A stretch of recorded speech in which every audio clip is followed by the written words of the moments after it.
Muy buenas noches a todas las personas que están conectadas en esta transmisión en vivo. Pues hoy día ya domingo, un poquito ya tarde y haciendo un poquito más de las 9:40 de la noche, les damos la bienvenida a todas las personas que estén conectadas en este espacio. Bueno, damos bienvenida a este espacio que hoy día vamos a tener un tema muy importante, el cual es toda la prevención, los tratamientos y cómo evitar el contagio del coronavirus, en especial en estas temporadas que ya vamos a empezar muchas personas a laborar. Tenemos hoy día grandes invitados, un invitado de lujo, justamente una persona que se dedica en este caso a lo que es cuestiones del tratamiento de la enfermedad y que es un experto en el tema. También dándote la bienvenida, Chris Reino. Se nos une en este día para la transmisión, va a ayudarnos con la parte de las entrevistas cuando tengamos a personajes importantes. Bienvenido, Reino. Muchísimas gracias, pues, Andrés, por la invitación. Estoy aquí inquieto y curioso para ver cómo nos va, cómo el doctor pues nos puede dar unas de pronto indicaciones que podamos nosotros hacer. Paulina, muy buenas noches, doctor, ¿cómo está? Paulina. Buenas noches, qué gusto contar con la presencia de todos ustedes en esta noche. Y pues claro, para mí es muy grato dar la bienvenida al doctor Cristian Guevara Benítez. Él es un médico de 30 años, quien se especializó en la Escuela Latinoamericana de Medicina en Cuba. Así es que bienvenido, doctor Cristian Guevara, le escuchamos. Buenas noches con todos. Primero agradezco la invitación al programa. Es importante aportar en la parte de información a la población, más que todo, de qué se trata el virus, de dónde fue el origen, cuál es el mecanismo por el cual ataca al humano, cómo se produjo la transmisión y entre otras cosas importantes. En mi carrera como médico, si bien es cierto, nos hemos enfrentado diario a diferentes agentes, a diferentes microorganismos, pero hace mucho tiempo no se ha visto tal situación sanitaria como la que estamos enfrentando al momento, por lo que nos parece importante dar información a todas las personas interesadas en cuanto a la parte médica de la situación que estamos viviendo. Muchas gracias, bienvenido. Bueno, pues un poquito para comentarles sobre los conocimientos del doctor que nos está acompañando. Él siguió un seminario de trauma en manejo de vías aéreas. También tiene un diploma en asistencia nacional de actualización de medicina interna, terapia intensiva y emergencias. Ha desarrollado trabajos en el Hospital Geriátrico y Gerontología de Ambato, entre otras.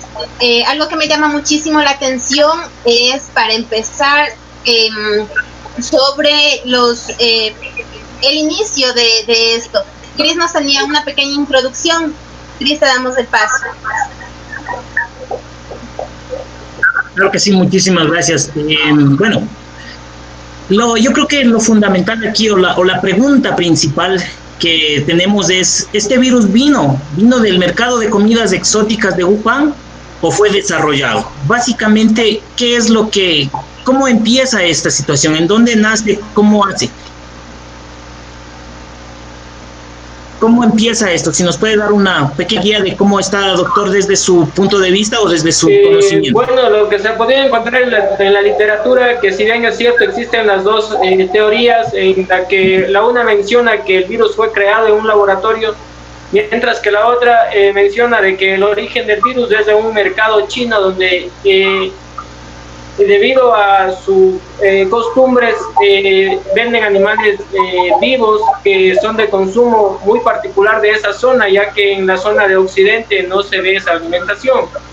Si bien es cierto, en la literatura médica lo que se ha encontrado es que el origen de este virus proviene del mercado de Wuhan, de la provincia de Hubei, China, descubriéndose el primer caso en diciembre del 2019, que de ahí viene la denominación de COV-2, del SARS-CoV-2, que es el nuevo virus que estamos enfrentando en la actualidad.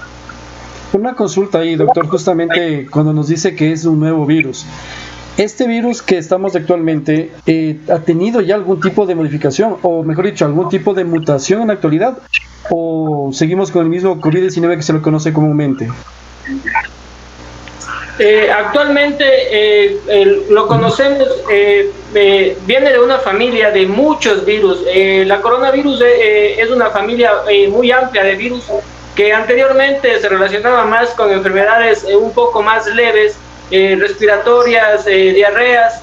Es en el año 2002, aproximadamente en el año 2002, que sucede la primera infección fuerte de un tipo de coronavirus que fue el SARS-CoV-1, que de hecho las siglas SARS quiere decir el síndrome de insuficiencia respiratoria aguda severo, ¿no? Ahora estamos enfrentando a una cepa de virus similar en un 70% de característica ARN, y que su patogenicidad es aún más amplia y no se ha podido todavía descubrir una vacuna o una cura para enfrentarlo. Bueno, les comento que también tenemos ya gente conectada, tenemos a 27 personas que están justamente con la transmisión en vivo. Qué alegría, saludos y los agradecimientos respectivos para las personas que nos acompañan a esta hora. Sí, justamente. Y bueno, también comentarles a las personas que estén conectadas que pueden escribirnos, hacer las preguntas que ustedes deseen, ya que justamente es nuestro motivo, ¿no? Nuestro afán, que la gente esté informada, que pueda preguntar, que tenga todas las dudas que pueda, aprovechando que tenemos aquí al experto en el tema y pues que se empiece a hacer todo ese tipo de actividad. Y bueno, también vamos a empezar con unos saluditos a la gente que está conectada. Tenemos conectado a Alexis, que nos hace ya una pregunta, doctor. Nos dice: buenas noches, disculpe, ¿cómo podemos cuidarnos los que trabajamos en supermercados? Exactamente, sí, las medidas que se han tomado que a nivel general de la población es principalmente ahora que se respete la cuarentena y que las personas puedan salir únicamente a adquirir los productos de primera necesidad. Recomendaría que las personas que trabajan en supermercados, la primera barrera que tenemos es utilizar la mascarilla quirúrgica. La correcta colocación de la mascarilla quirúrgica es la que mayormente nos va a prevenir. Si bien el uso de guantes que está siendo utilizado de forma masiva, se podría decir, más se relaciona con una pseudoprotección, ya que el virus no es transmitido a través de la piel o no entra al humano a través de la piel, sino a través de vías respiratorias, a través de la mucosa bucal, a través de los ojos incluso. Entonces el mecanismo de transmisión viene a ser el momento en que nos llevamos las manos a la cara. A veces lo hacemos de forma inconsciente, se podría decir, sin darnos cuenta, y es de esa forma en la que se puede transmitir. En cuanto a la pregunta de nuestro espectador, le podría decir que lo principal es el uso de las mascarillas. Respetar el distanciamiento social. Esto se refiere a una distancia de entre 1,5 metros y 2 metros, debido a que nosotros al hablar tenemos nuestra primera barrera, que sería la mascarilla quirúrgica, ya que existe al hablar emanamos ciertas gotículas el momento de hablar o de toser o de estornudar, que las mismas pueden alcanzar distancias incluso de 3 metros al estornudar o toser. Entonces esta viene a ser la primera barrera que las personas que están en los supermercados deben tenerla. La otra es el gel de manos. Yo recomendaría más bien el uso de gel de manos que el de guantes. ¿Por qué? Porque con los guantes, si bien algunas personas utilizan el gel de manos con los guantes puestos, que es una manera de prevenir, mientras que el hecho de que las personas estén utilizando guantes hace que no tomen esas medidas de prevención como el lavado de manos y la colocación de alcohol. Perfecto. Doctor, tenemos otra pregunta de nuestros expectantes. ¿Por qué es tan agresivo este virus en relación a otras cepas que han sido controladas? Si bien las otras cepas han sido controladas porque se ha encontrado un tratamiento o una vacuna, Este virus actualmente no cuenta con los estudios necesarios para ponerlos a disposición para la población, y tampoco de una vacuna que pueda proveer la inmunidad a la población. Listo. Y bueno, Perfecto. es información muy importante, ¿no? Y bueno, también en este caso vamos a poner un video que justamente habla sobre este tema del coronavirus, bastante muy completo, ¿no? Para lo que es el tratamiento, el cuidado de las personas que tienen este problema como es el coronavirus. Algo muy importante que por mi caso le vi en el video y que me gustó bastante es cómo debemos tratar a la persona que está con esta enfermedad. Dice que debe tener respeto y sobre todo cariño a las personas que están en este caso, porque en realidad tomemos en cuenta que es una enfermedad que muchos van a padecerla, que muchos la van a contraer y nadie está libre de que nos pueda pasar. Es como yo a veces digo, como que queda un malestar de cuerpo, un poco de ardor de garganta y ya se nos vienen ideas terribles de que ya se nos va a coger la enfermedad o cosas así.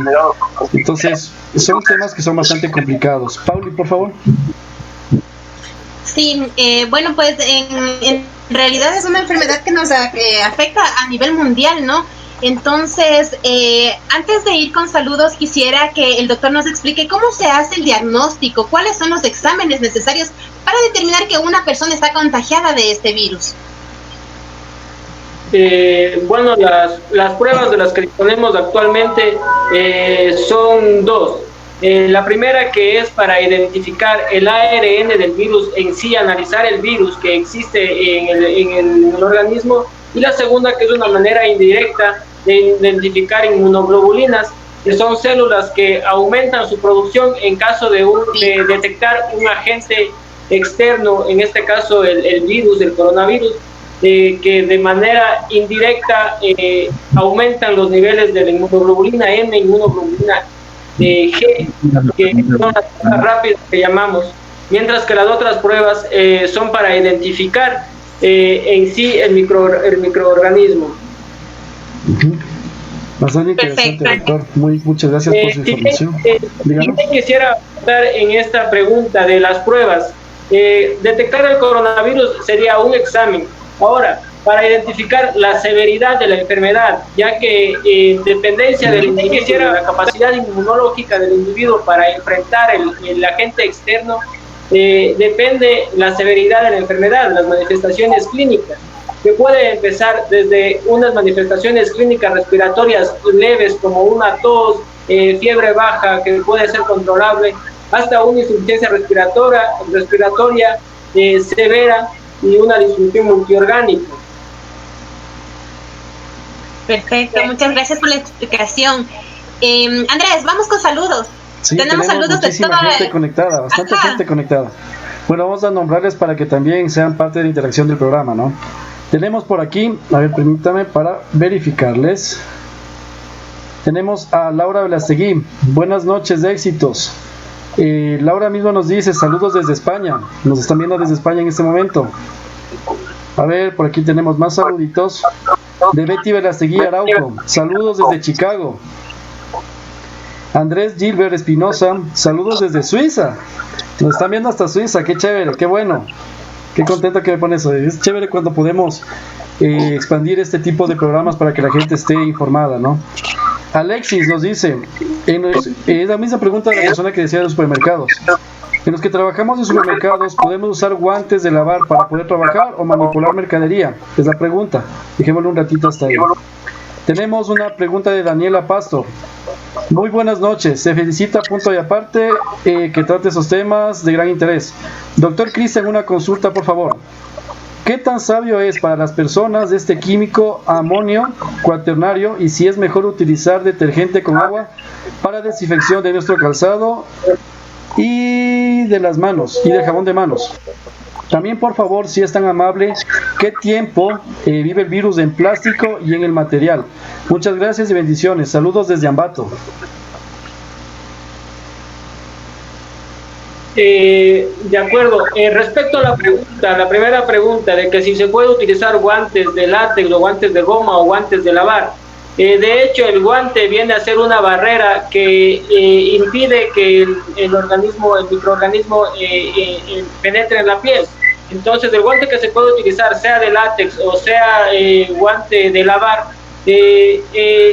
desempeña la misma función como un método de barrera.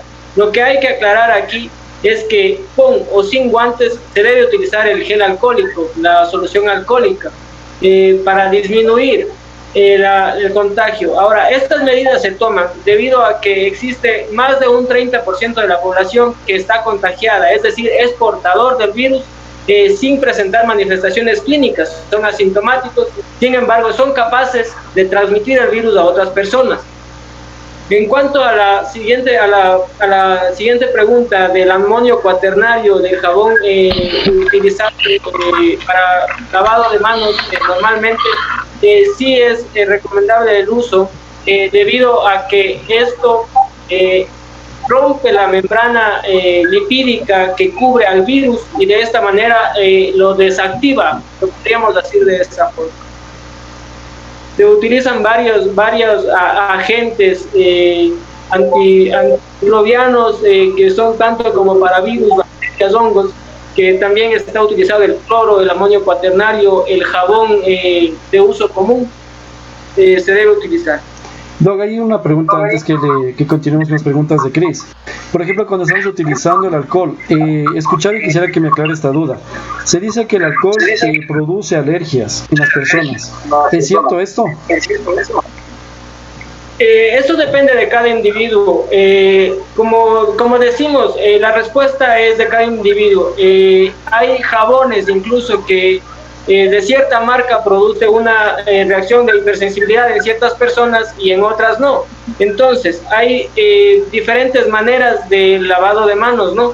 Podemos utilizar jabón, podemos utilizar gel alcohólico. Si es que se produce alguna reacción dérmica a nivel de la piel, podemos utilizar cualquiera de los dos, jabón o alcohol. Si es que ya produjo una hipersensibilidad, disminuir el uso de alcohol y hacer el lavado de manos frecuente. ¿Cris? Interesante. Aprovechando que hace poco le escuché al doctor hablar algo de las personas que son asintomáticas, tengo una pregunta bastante interesante. Dice Silvana Macas que a qué se debe a que ciertas personas sean asintomáticos mientras que otras personas pues presentan los síntomas rápidos y muchas veces llega al desenlace fatal que es el fallecimiento de estas personas. ¿Cuál es la diferencia o por qué se da esto? Si bien conocemos que hay ciertas personas y que esta enfermedad ha provocado síntomas de mayor severidad en personas que tienen comorbilidades, como hipertensos, diabéticos, personas de la tercera edad. Sin embargo, podríamos decir que el impacto ha sido menor en pacientes menores de 20 años, en cuyas edades el sistema inmunológico está un poco más fuerte, lo podríamos decir. Sin embargo, han existido casos que en personas menores de 20 años, aparentemente en una edad con su sistema inmunológico potente, ha provocado, pero en menor proporción.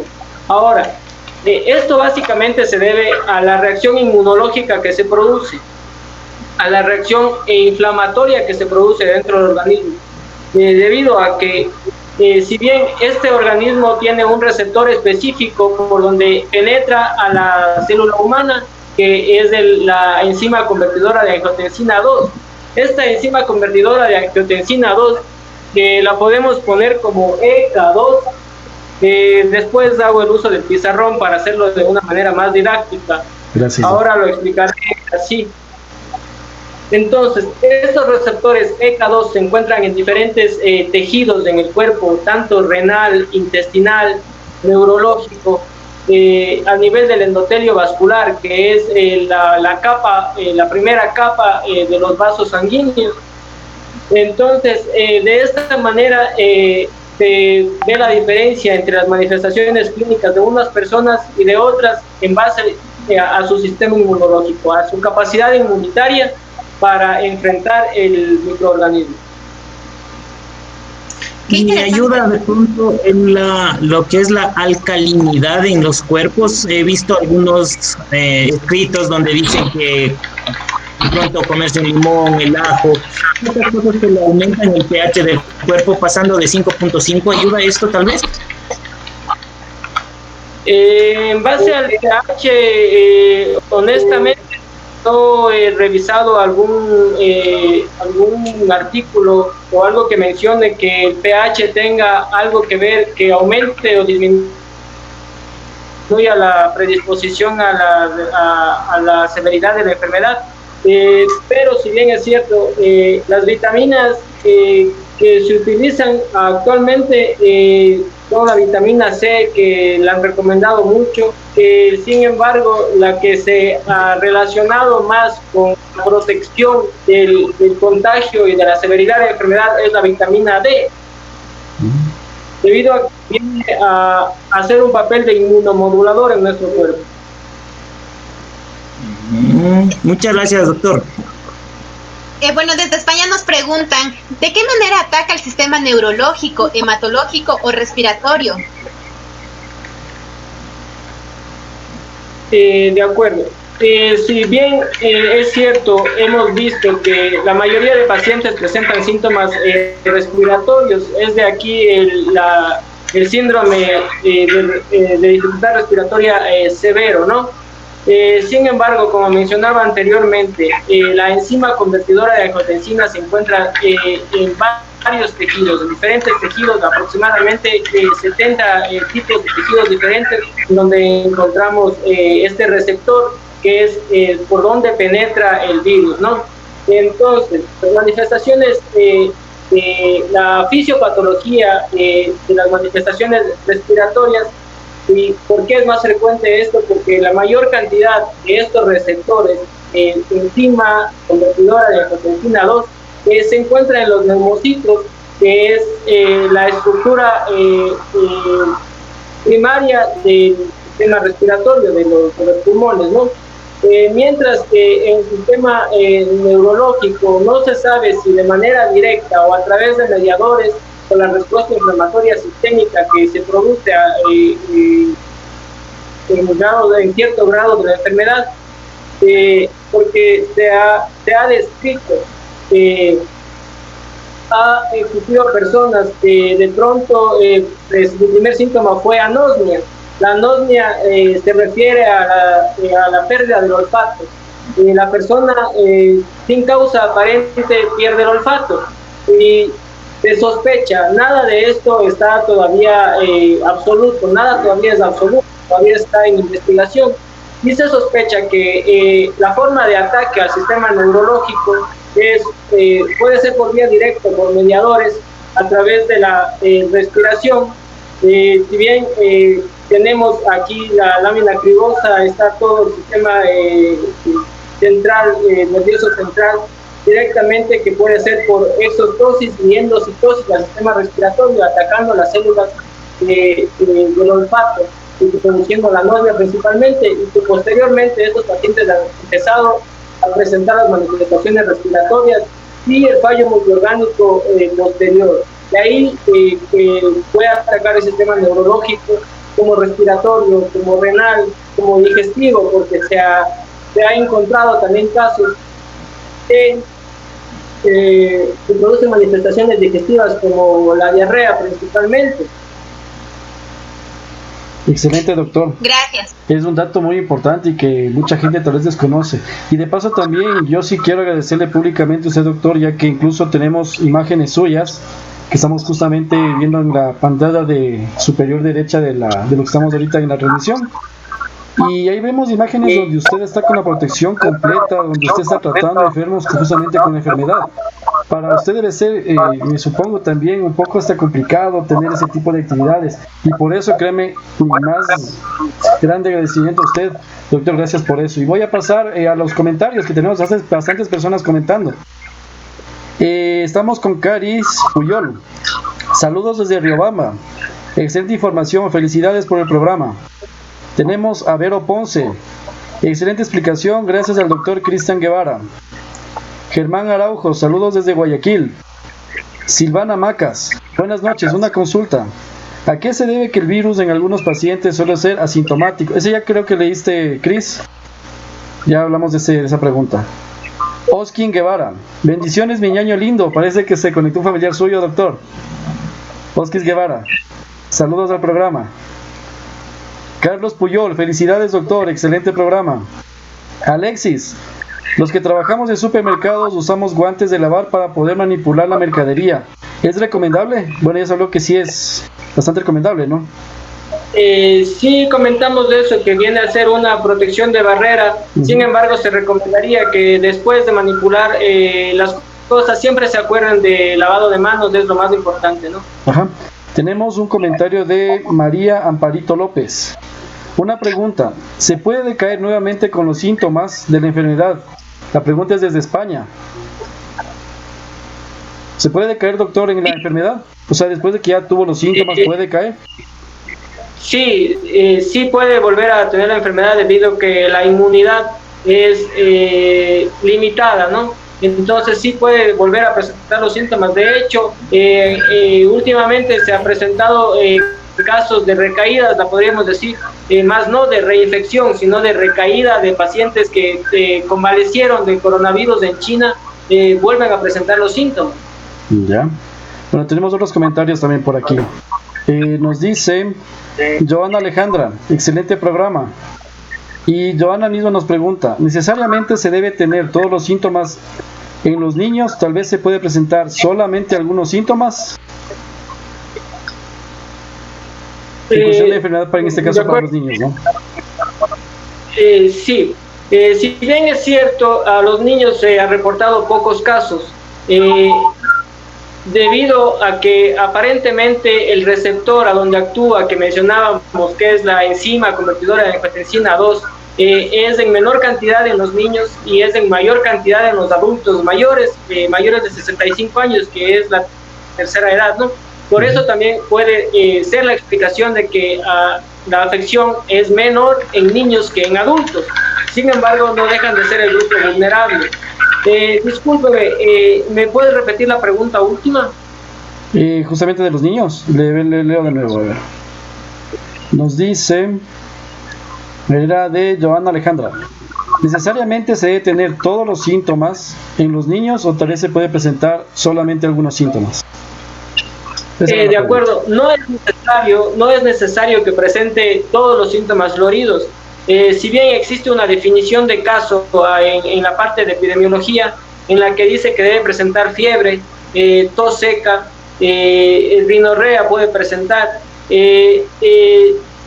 la investigación se basa en que la fisiopatología del virus ataca principalmente a la membrana alveolo capilar, que es donde se produce el intercambio gaseoso, ¿no? Que es a través de la sangre que se elimina el anhídrido carbónico e ingresa el oxígeno a través de los alveolos. Entonces, en los niños se pueden presentar síntomas respiratorios, puede presentarse síntomas gastrointestinales, o solamente fiebre. Sin embargo, hay que ver la forma de evolución de la enfermedad y tomar las medidas necesarias. Además, este diagnóstico también es epidemiológico, porque no podríamos sospechar de un niño, pongamos un ejemplo, que han permanecido en cuarentena las personas, no ha habido antecedentes de viaje a otro país o a ciudades donde la enfermedad es de mayor cantidad de infectados. Hay que tomar muy en cuenta el antecedente epidemiológico que menciono para la sospecha de la infección. Bueno, nos dice también Mari Guevara, excelente explicación, doctor, Dios le colme de bendiciones. Nos está saludando desde Baños de Agua Santa. Y para que pase Pauli a su pregunta, nos vamos con Alexis también, que nos dice, en mi trabajo utilizamos alcohol directo en la nariz. Cada hora inhalamos 3 veces. ¿Esto es bueno o malo, doctor? No se ha visto evidencia o artículos que indiquen que se deba poner alcohol directamente en la nariz. Consideremos que el alcohol es de 70 grados, el que se utiliza para fines sanitarios, y puede provocar una irritación nasal con un edema posterior y una reacción inflamatoria adicional que puede ser más vulnerable el sitio de entrada para el coronavirus. Perfecto, muchas gracias. Bueno, queremos hacer un corte en este momento para dar un agradecimiento a nuestro auspiciante Drew Computer. ¿Computador lento? En Drew Computer te ofrecemos mantenimiento, reparación y lo mejor en equipo informático. Armamos tu compu acoplándonos a tu presupuesto. Comunícate al 0978 64 78 13 o búscanos en Facebook como Drew Computer. Vamos ahora a presentarles un video. Los virus son microbios que cuando entran a nuestro cuerpo pueden enfermarnos. Por esta razón, nuestro organismo cuenta con varios mecanismos para defenderse. Por ejemplo, cuando encontramos un virus por primera vez, existen células de nuestro sistema inmune que actúan como centinelas y lo reconocen como no propio, es decir, ajeno a nuestro cuerpo. Ante esta señal, inician un proceso que recluta a más células del sistema inmune al sitio de infección para atacar y controlar a los virus invasores y eliminar a las células infectadas, produciéndose un proceso conocido como inflamación. Esta respuesta inicial no específica se conoce como respuesta innata. En segundo lugar, una vez que han pasado algunos días del inicio de la infección, nuestro cuerpo empieza a producir células que atacan específicamente al virus que está produciendo la infección. Este tipo de respuesta se conoce como inmunidad adaptativa y es mucho más eficiente que la innata.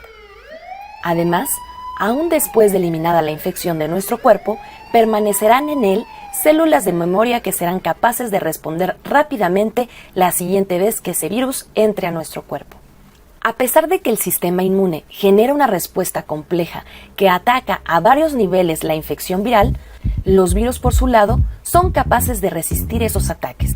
Por una parte, existen virus muy variables y algunas de esas variaciones les permiten evitar que sean reconocidos por la respuesta adquirida y por lo tanto son tratados por la respuesta inmune como patógenos nuevos. Otros virus poseen genes que les ayudan a modular o a apagar la respuesta inmune usando el proceso inflamatorio a su favor.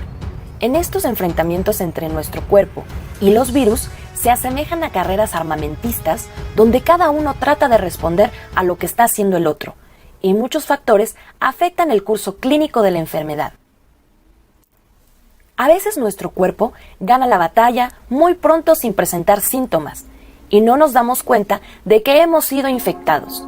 En otras ocasiones, esta victoria solo se consigue después de una larga enfermedad.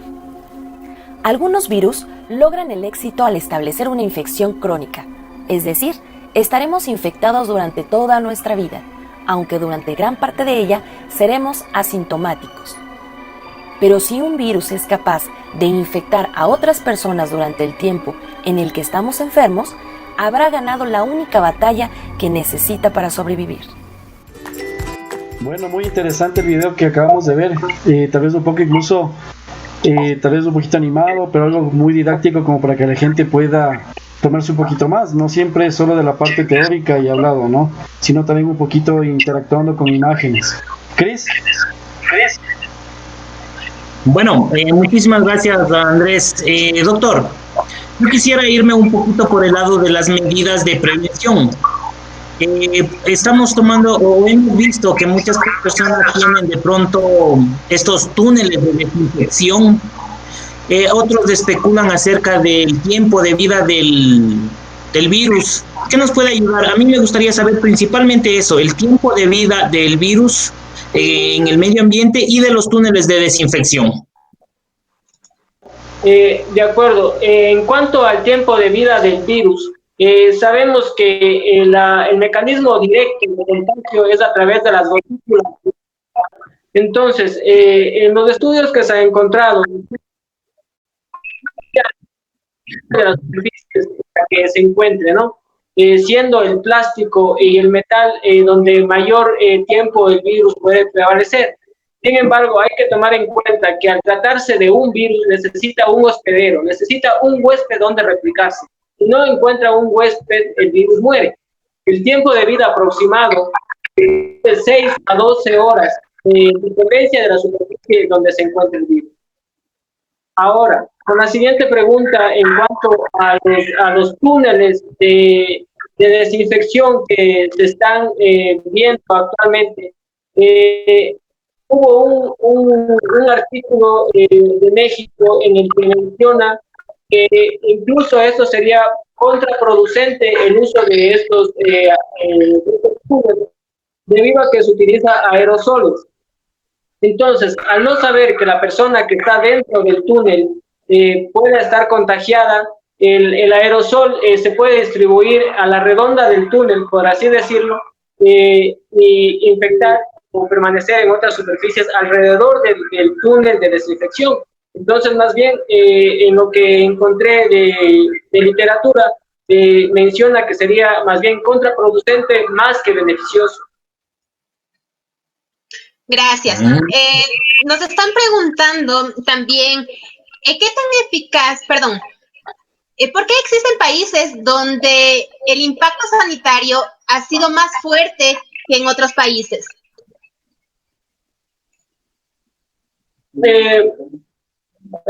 Bueno, podemos decir que ningún país, ni los países desarrollados han podido enfrentar de manera eficaz, totalmente eficaz, a este problema de salud actual.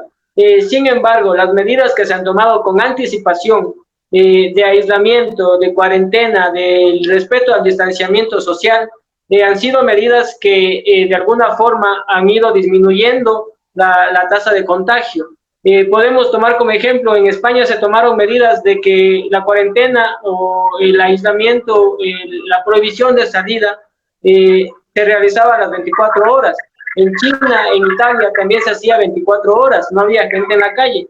Y como hemos notado aquí en nuestro país, que las mayores tasas de contagio y el mayor impacto sanitario a nivel de incluso de fallecimientos han sido en las ciudades que no se ha respetado este espacio, este distanciamiento, porque al existir personas que no han presentado síntomas, son un foco permanente de contagio a través de lo que hablamos, a través de nuestro estornudo, de la tos. Incluso, como decía antes, la tos puede alcanzar una distancia de 3 metros y contagiar a una persona. Entonces, ¿por qué en unos países se ha tenido mayor control? Es por eso, porque las medidas de prevención, el uso de mascarilla, el aislamiento social, el distanciamiento social, ha sido más precoz. Muchas gracias, doctor, por toda esa información, muy útil, ¿no? Y vamos con unos comentarios porque estamos a full de comentarios de acá y bastante gente conectada. Nos dice Marta Fabiola, gracias, doctor, felicitaciones. Nos sirve mucha ayuda, saludos desde Quito, excelente programa. María Amparito, excelente programa, felicitaciones para todos ustedes, una gran información para todas las personas acerca de la pandemia que estamos viviendo actualmente. Gracias desde España. Saludos a toda esa gente que nos ve en España. Tenemos de Jorge Paredes. Si salimos de un aislamiento de 14 días, seguimos que nos enviaron de nuestro trabajo, seguimos en riesgo de contagios porque trabajo en un supermercado y manipulo bastante mercadería para abastecer el local. Que Dios los bendiga, saludos desde el sur de Quito. Alexis, disculpe, mi pregunta era, inhalamos el alcohol, pero dice que ha estado expuesta la mascarilla, justamente la pregunta anterior. Y lo colocamos fuera de la mascarilla, pero ellos dicen que siempre están con la mascarilla puesta en este caso en la cara. Doctor, en este caso, por ejemplo, que nos decía inhalar, no ha sido de forma directa el alcohol, sino puestas la mascarilla y lo inhalan. Sí, pero de igual forma no habría mecanismo por el cual el virus sea inactivado con el alcohol que se ha puesto. De hecho, el uso de la mascarilla, las mascarillas que utilizamos, las que están recomendadas para el uso, son las mascarillas quirúrgicas y las mascarillas N95. La mascarilla quirúrgica está compuesta por 3 capas. La primera, que es la capa impermeable, la capa de barrera, que es la intermedia, y tiene una capa adentro que es como un filtro que viene a producir para que las secreciones, las gotículas de la persona que cuando habla, cuando respira, sean captadas ahí. Entonces, esa es la mascarilla que se usa para circulación, mientras que la N95 está reservada para pacientes sintomáticos y para personal de salud que se enfrenta directamente a los posibles contagios. Y como en este momento, en el lugar que nos encontramos, que es el triaje respiratorio, precisamente para todos los pacientes que tengan síntomas respiratorios, podemos decir que todo paciente es contagiado o es portador del virus hasta que no se demuestra lo contrario, ¿no? Bueno, tenemos más gente que se conecta. Se nos conectó Caro Zárate, una gran amiga de la universidad, y una persona muy especial en mi vida realmente, que es Sora Adelina Sarchi, una persona con la que antes trabajaba. Hermana Sora Adelina, saludos a la distancia y espero que estén bien. Les comento así, ¿no? También se dio este programa y justo que bueno que se conecta Sora Adelina, una persona que quiero mucho. Ella justamente trabaja con adultos mayores en un centro de cuidado. Entonces, doctor, una recomendación para las personas que trabajan con adultos mayores. Sí, bueno, de hecho los adultos mayores son las personas más vulnerables en este momento, ¿no? Las recomendaciones básicamente son las medidas de seguridad que debemos tomarnos con responsabilidad. Las mascarillas quirúrgicas deben ser usadas por cierto tiempo. Unos mencionan 4 horas, otros mencionan 6 horas. Sin embargo, se recomienda que si la mascarilla tuvo contacto con algún fluido o está deteriorada, debe cambiarse con anticipación. Los que trabajan con adultos mayores, el lavado de manos, insisto en que el lavado de manos prima sobre el uso de guantes. Justamente en esa parte que usted nos comenta de que es mejor utilizar el desinfectante en las manos, o sea que no, bueno, obviamente los guantes es una protección que tenemos cuando se está en la calle o cuando salimos, pero nos dice que es mejor tener siempre un lavado de manos, o viste que estarse desinfectando las manos a cada momento, y podemos evitar tal vez el uso común de guantes. Sí, de hecho sí, la literatura menciona que el uso de guantes prolongado incluso puede producir alteraciones en la piel, puede producir dermatitis, puede producir proliferación de bacterias, de hongos, y producir una enfermedad de la piel en las manos si se usa por mucho tiempo. Como podemos ver en la calle, es bastante el uso de guantes. Vamos a un mercado y nos damos cuenta, la persona está con los guantes puestos, pero la persona manipula los alimentos, manipula el dinero, hay contacto de cierta forma, quizás no directo de mano a mano, pero a través del dinero, a través de los productos, a través de las fundas, se manipula. Y no es por la piel por donde entra el virus, sino por vía respiratoria y por vía ocular. Entonces, ¿qué pasa? Se ha visto que una persona normal se lleva las manos a la cara, y que es ahí donde se infecta. Entonces el uso de guantes regular no está apuntado, o sea, no recomendaría. ¿Cris? De manera generalizada.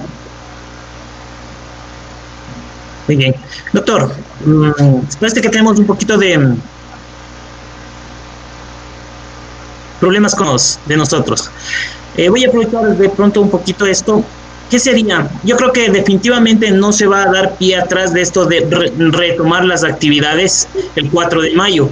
Más que un criterio, yo de pronto le diría, ¿qué serían unas sugerencias?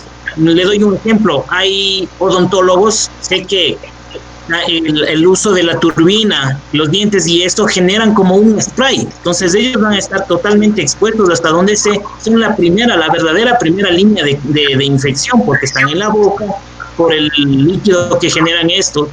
Los optometristas tienen que acercarse a ver de pronto con sus equipos ¿cuál sería una recomendación para empezar a trabajar? Y según usted, ¿cuáles serían las líneas que de veras necesitan empezar a trabajar ya o pueden liberarse de este aislamiento?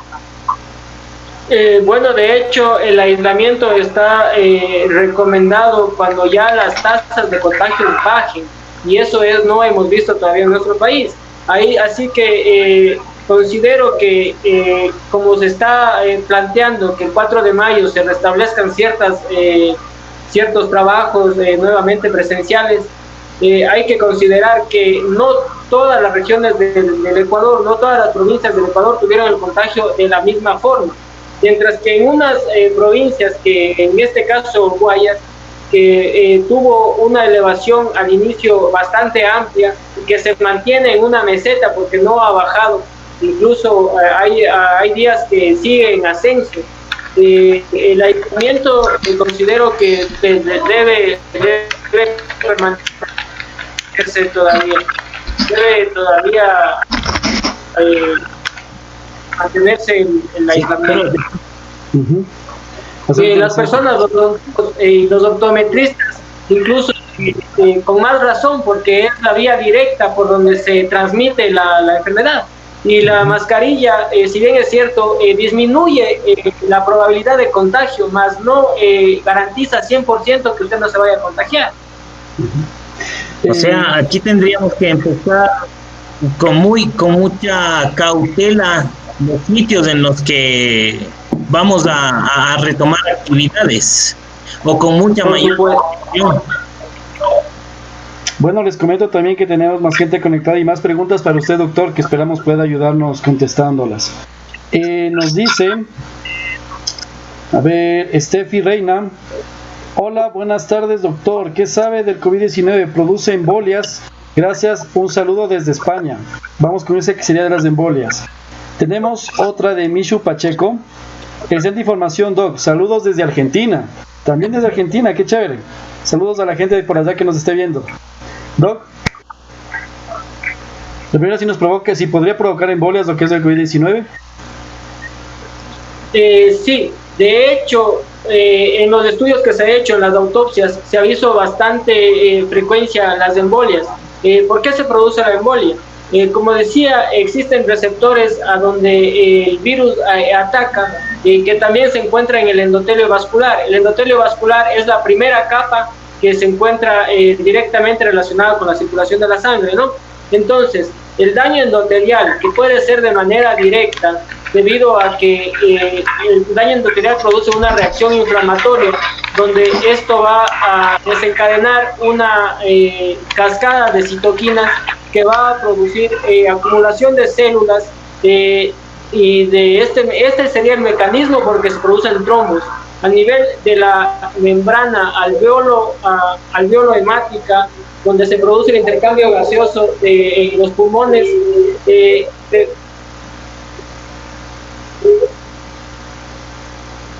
¿Sí? No, es que había un sonido de interferencia. Ya, sí, continúe, doctor, gracias. ¿Puedo continuar? Sí, doctor. Sí, se producen trombos. Incluso se ha descrito a infartos de miocardio, miocarditis. Se ha producido embolias a nivel renal. La respuesta a la pregunta del espectador es sí se producen trombosis. ¿Cris? Listo, doctor. Hablando del tema, continuándole un poquito, ¿cómo puede una persona identificar si necesita ser hospitalizada o si puede estar únicamente recibiendo un tratamiento desde su casa? Pues no llegar obviamente a lo que acaba de decir, las embolias y esas cosas. De acuerdo. La principal medida hasta el momento son las medidas preventivas, ¿no? Ahora, para identificar un paciente que deba ser tratado en su domicilio o tratado en el hospital, se debe tomar en cuenta las manifestaciones clínicas del paciente, las condiciones en las que se presenta el paciente. Por ejemplo, si tenemos un paciente con dificultad respiratoria severa, que hay uso de los músculos accesorios del tórax, como tiraje intercostal, aleteo nasal, hay una saturación de oxígeno baja, es decir, que necesita apoyo de oxígeno suplementario para que el paciente pueda realizar el intercambio adecuado, necesita ser hospitalizado. Si es que hay signos de un compromiso sistémico, como puede ser los exámenes a valorar, son la ferritina, el fibrinógeno, el dímero D, que es el que nos indica que existen trombos. En este caso, el dímero D es un factor importante a tomar en cuenta para considerar la severidad del caso. Si el paciente tiene un dímero D 4 veces superior a lo normal, se puede decir, o incluso 3 veces superior a lo normal, es un paciente candidato a terapia intensiva. Mientras que el tratamiento para pacientes con síntomas leves se debe al aislamiento domiciliario. El aislamiento domiciliario es muy importante. Debe tener una persona solamente que le ayude al paciente, por ejemplo, a adquirir lo básico, los alimentos, y después de cada contacto, el lavado de manos, el uso de la mascarilla es importante con un paciente ya positivo que está en su casa. El paciente debe tener su baño propio, el paciente debe tener su habitación propia. Esto está recomendado en las medidas de que las personas no lo puedan hacer. Se recomienda el distanciamiento de 2 metros. Se recomienda que las superficies que hayan sido manipuladas por el paciente positivo deban ser desinfectados con soluciones alcohólicas, con soluciones jabonosas, para evitar de esta manera el contagio a las demás personas de la casa. Está bien. El diagnóstico diferencial en este caso está dado.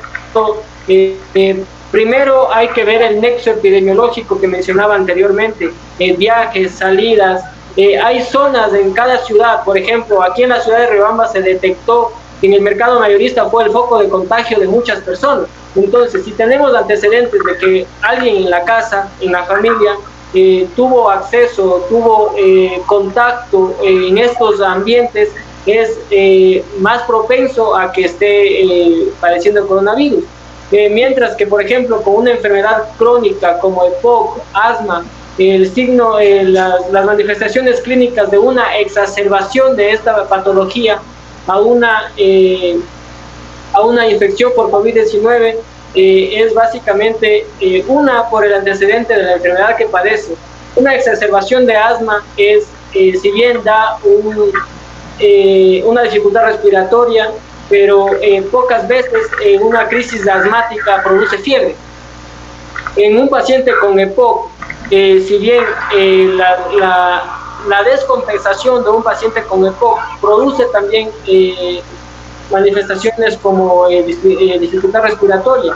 Los 2 síntomas cardinales del COVID-19 vienen a ser la fiebre y la tos seca. Voy a pasarles un video justamente sobre estos temas del COVID, que justamente habla sobre la mitigación, doctor, que esperamos nos pueda resolver esa incógnita y saber para la gente pues que desconozca de qué se trata. Pasemos con el video. Me llega este mensaje a través de una cadena y me parece muy valioso ponerlo en conocimiento para que todos lo apliquemos y entendamos lo que está ocurriendo. Este mensaje dice así: ya entramos en la fase de mitigación.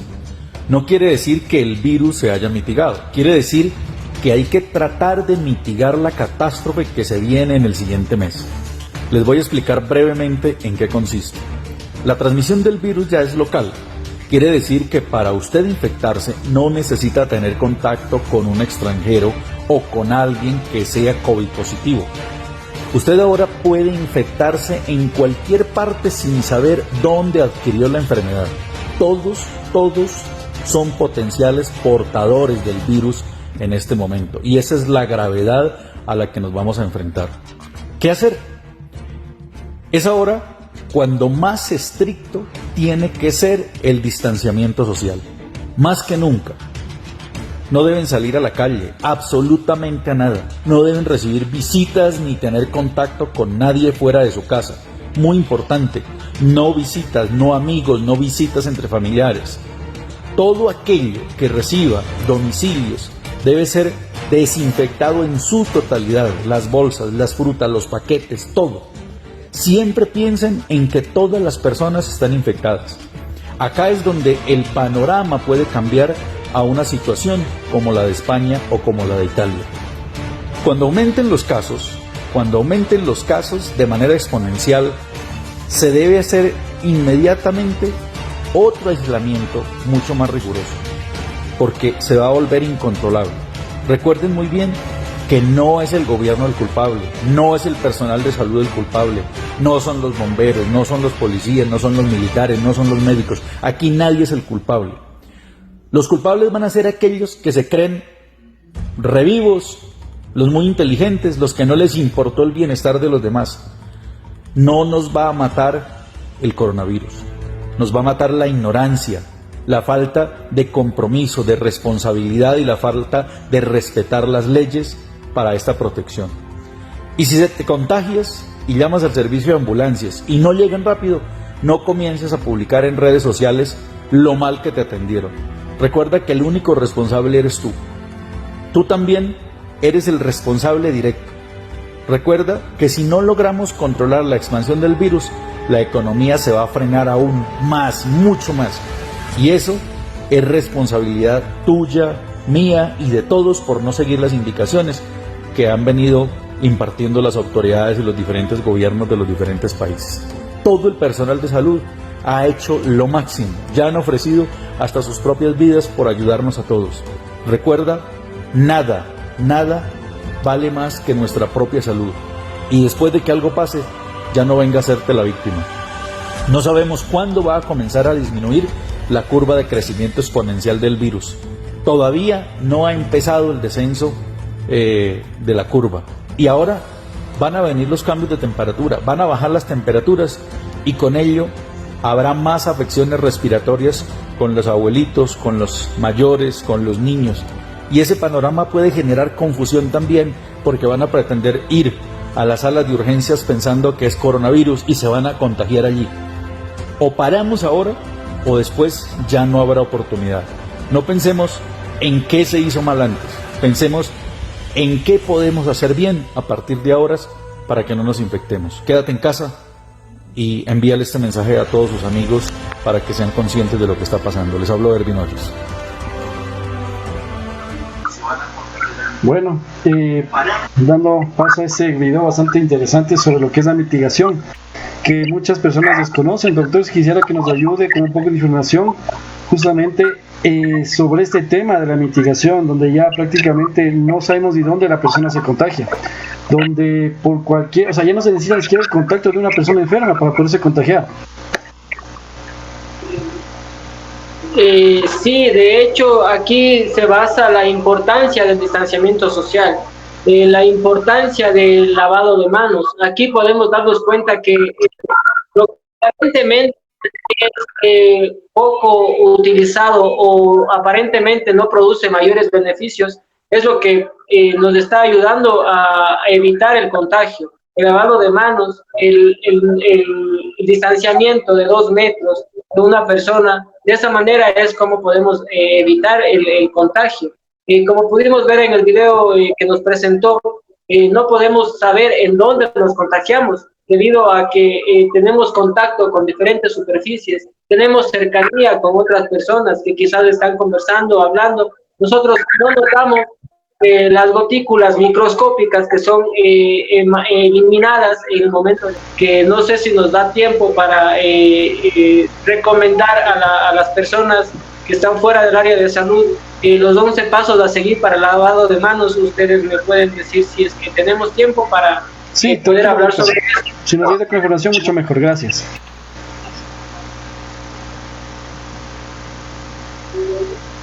Sí, doctor, si nos ayuda con información sobre eso del lavado de manos.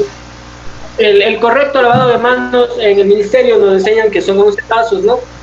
Seguimos con palma, dedos entrelazados, dorso con palma con dedos entrelazados, dorso con palma con dedos entrelazados, yemas de los dedos hacia la palma de la mano, de igual forma hacia el otro lado, yemas de los dedos hacia las palmas de las manos, palmas de las manos para refregarnos las partes de las falanges, de las articulaciones de los dedos, el dedo pulgar, que es de esta manera el lavado, el otro dedo pulgar igual, y se ha aumentado el último paso, que es que se debe cubrir hasta la muñeca el lavado de manos, ¿no?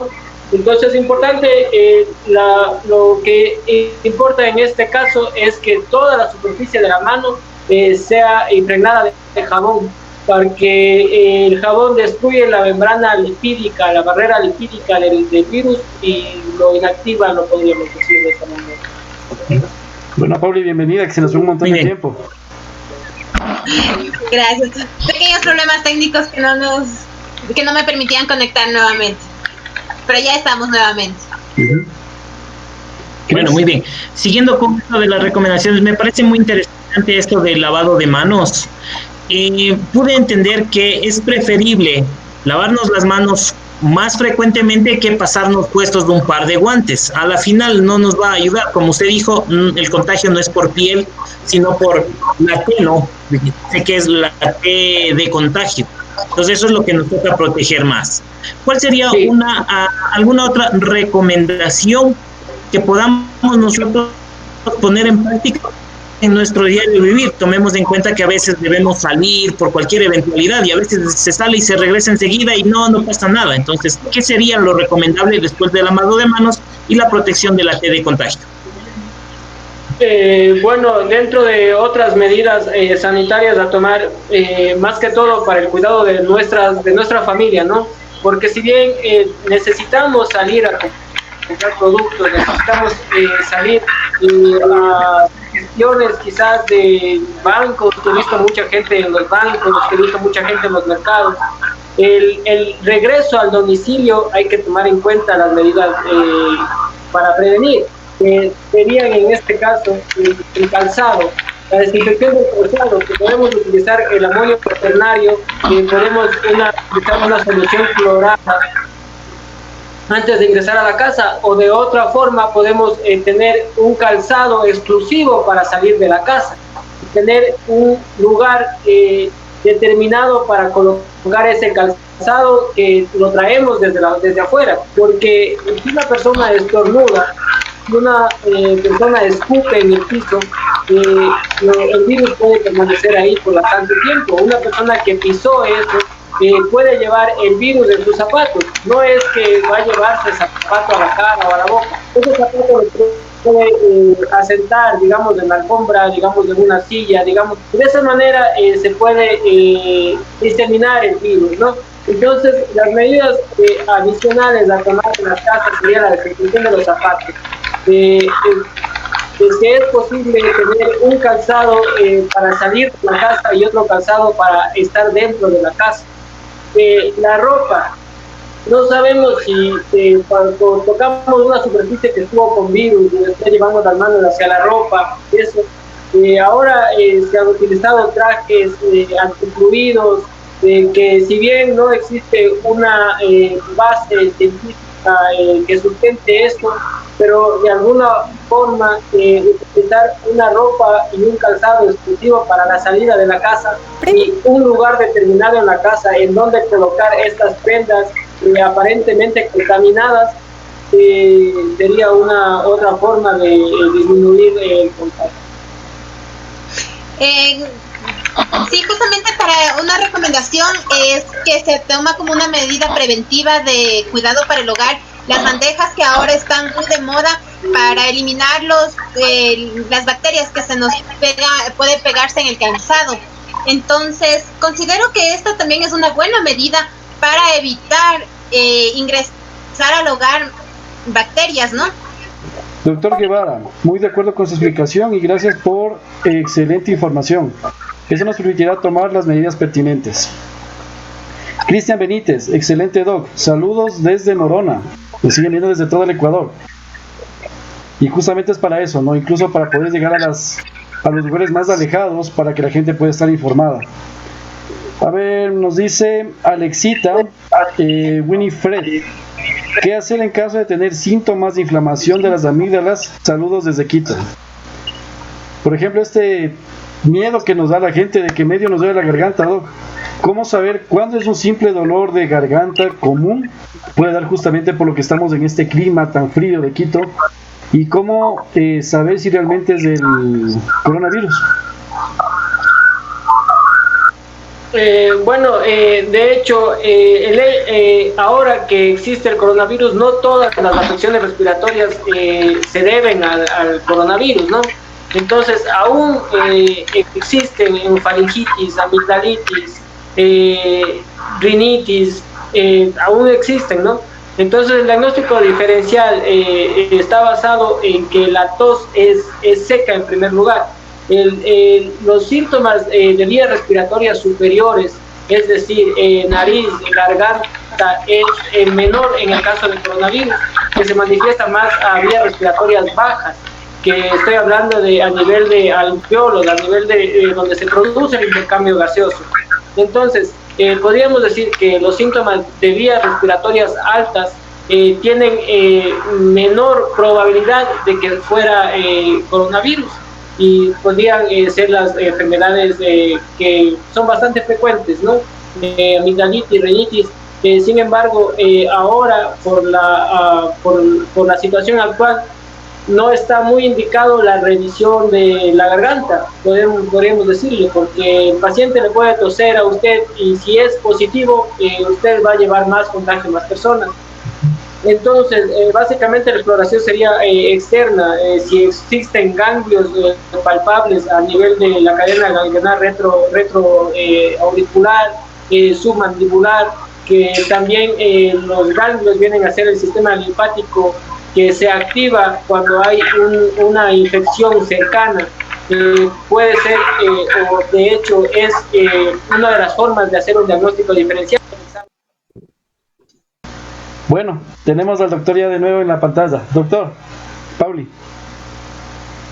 Bueno, doctor, qué gentil al darnos un poquito de su tiempo. Bueno, realmente ha sido más de una hora y media que nos hemos llevado de programa, porque realmente es un tema completamente interesante y sobre todo medidas preventivas para nuestros hogares, posteriormente para nuestros trabajos. Sin embargo, queda abierto el espacio para una nueva visita suya y que nos siga compartiendo su conocimiento. Palabras finales para ya despedirnos.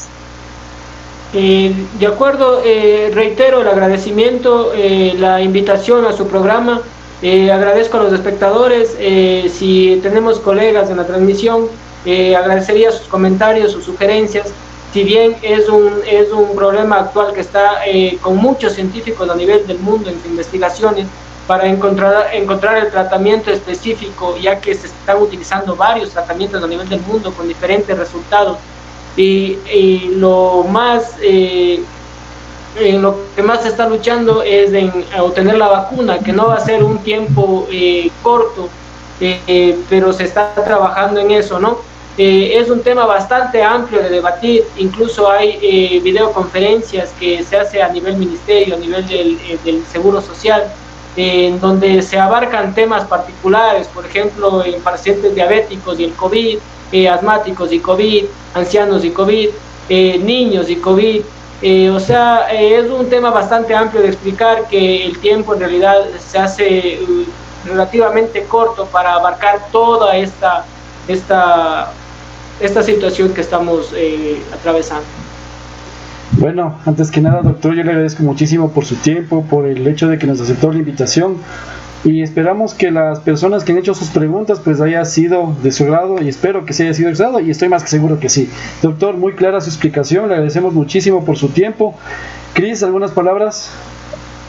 Sí, yo también muy agradecido primeramente por la invitación a mí, y bueno, un tema bastante interesante, la explicación del doctor muy clara. Yo le agradezco porque haya aceptado esta invitación, y vamos a ver si retomamos, como usted dijo, los temas son muy interesantes, el poder unir estos, ¿no? Asmáticos más COVID, niños más COVID, muy interesante. De mi parte, muchísimas gracias y una buena noche, doctor.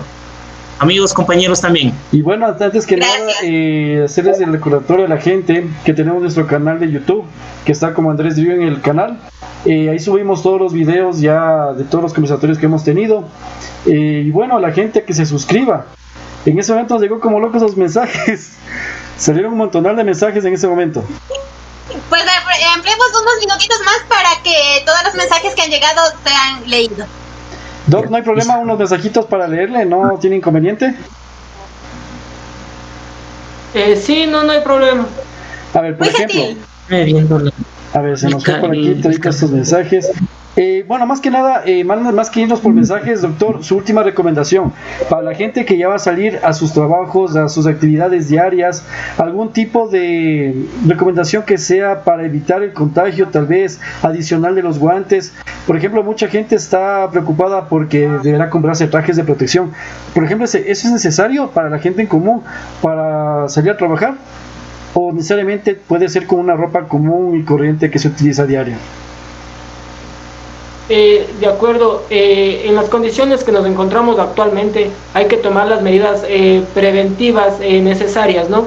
Las principales sería mantener el distanciamiento social mayor a 2 metros, las personas que vayan a acudir nuevamente a sus lugares de trabajo, el uso de la mascarilla que sea el adecuado, las que son recomendadas, ¿no?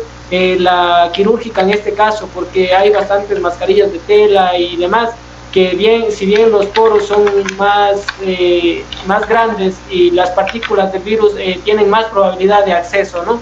Uh-huh. Las otras recomendaciones sería que la gente que no necesita salir de casa se quede en casa. Hay bastante disminución de contagios, manteniendo la medida de aislamiento, de cuarentena y de salir a supermercados, a mercados, a realizar las actividades que son obligadas, que son necesarias para continuar, ¿no? De hecho, el impacto no es solamente sanitario, el impacto económico a nivel mundial también está teniendo su repercusión por la crisis sanitaria que se ha presentado, ¿no? Mientras los científicos o las personas que están trabajando en la elaboración de las vacunas, en buscar el tratamiento más idóneo para pacientes contagiados, nosotros desde nuestra parte colaboremos manteniendo las medidas de seguridad necesarias recomendadas por la OMS, por los canales, por los medios de comunicación que todos los días estamos viendo, ¿no? Perfecto, muchas gracias, doctor, por su tiempo. Y pues bueno, antes de despedirnos, les invito a todas las personas que nos han honrado con su presencia a suscribirse a nuestro canal de YouTube. Este video lo podrán ver las veces que ustedes lo deseen, y si tienen alguna duda, algún comentario adicional, pues quedan abiertas las puertas a este programa para que el doctor siga con sus recomendaciones. Para mí ha sido un gusto inmenso contar con la presencia de todos ustedes, de sus mensajes internacionales, y los esperamos el próximo sábado. Andrés, ¿nos puedes adelantar un poquito sobre a quién vamos a tener la próxima semana? Y bueno, la semana tenemos otro programa que es un poquito más de entretenimiento, que es las entrevistas, los conversatorios que tenemos con luchadores tanto nacionales como extranjeros. La próxima semana tenemos la presentación del Megastar, campeón mundial de World, y también tenemos la presencia de un luchador internacional reconocido en muchos países, que es el Guapo de Puerto Rico. Así que el próximo sábado a las 9 de la noche tendremos el conversatorio con estos dos personajes del entretenimiento deportivo. Y bueno, eso sería todo, Chris. Te agradecemos mucho por tu intervención. Bienvenido al grupo. Muchísimas gracias Andrés, Paulina, muchas gracias. Y bueno, principalmente al doctor, muy gentil, muy agradecido, y más que nada cumplir las expectativas, mucho más. Doctor, gracias. Tal vez alguna despedida para los que están conectados. No, solo me estaba despidiendo. Buenas noches, gracias por la invitación, y estaremos prestos a aportar en lo que esté en nuestro alcance. Yes, muchísimas gracias, y nos vemos en la próxima transmisión. Gracias, doctor. Gracias, compañeros. Nos esperamos.